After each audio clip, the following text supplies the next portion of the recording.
my inability to stop thinking or, to suppress my thoughts about my eyes has proven quite problematic, quite ironic, since all I want to do is stop thinking about it, and I'm still thinking about it.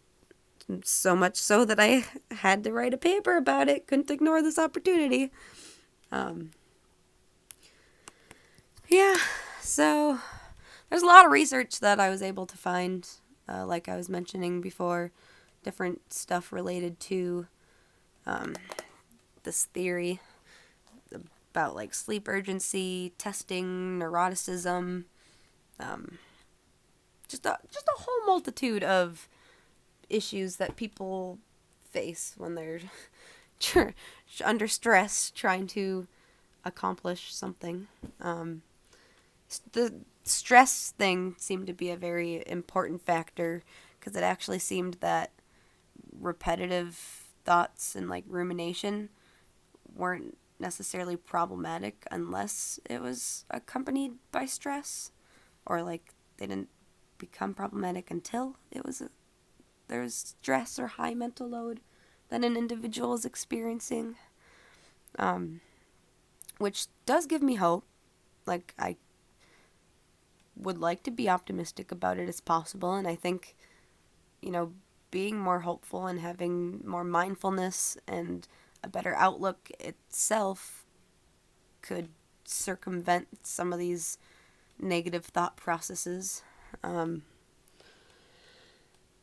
So, since a high mental load can make these things more distressing, I would, from, learning about this theory, moving forward with this knowledge, I would do the best I can to be more mindful, meditative, stress less, and I know that, working towards less stress is something that is recommended often, regardless of if you're contending with this, but just overall health wise in general, like your heart, your blood pressure, mood, depression, all of that.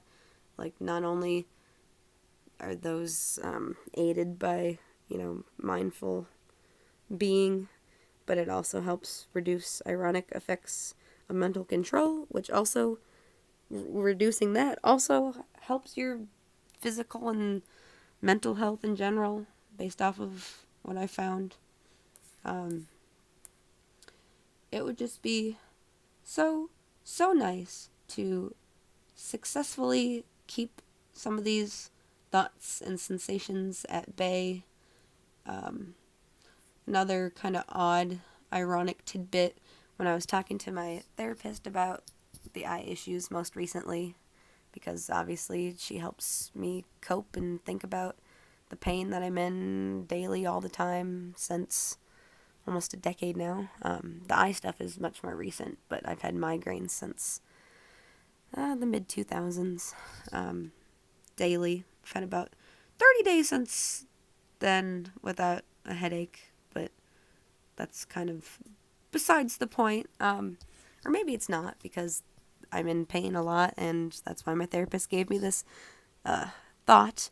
She said that I should focus on any body part that either feels good, or if I don't have that, at least something that might be neutral, like a single toe. I tried doing this, and I don't know if I like actually accidentally did something to my pinky toe, but my pinky toe, after trying to focus on it like that, ended up being sore for a few days. And if that doesn't seem ironic, I don't know what does. Like, that's pretty evident. But anyways, I feel like I got too rambly and long with this, and don't really know if it's exactly the formality and did the best with content, but still. Don't know if it's exactly what we were looking for, but the ironic effects of mental control clearly play a big role in my life, and I'm just trying to work on not experiencing the opposite of what I'm going for so often. And with those skills or tools, you might want to call them, that I learned about, being less stressed, it's possible. So,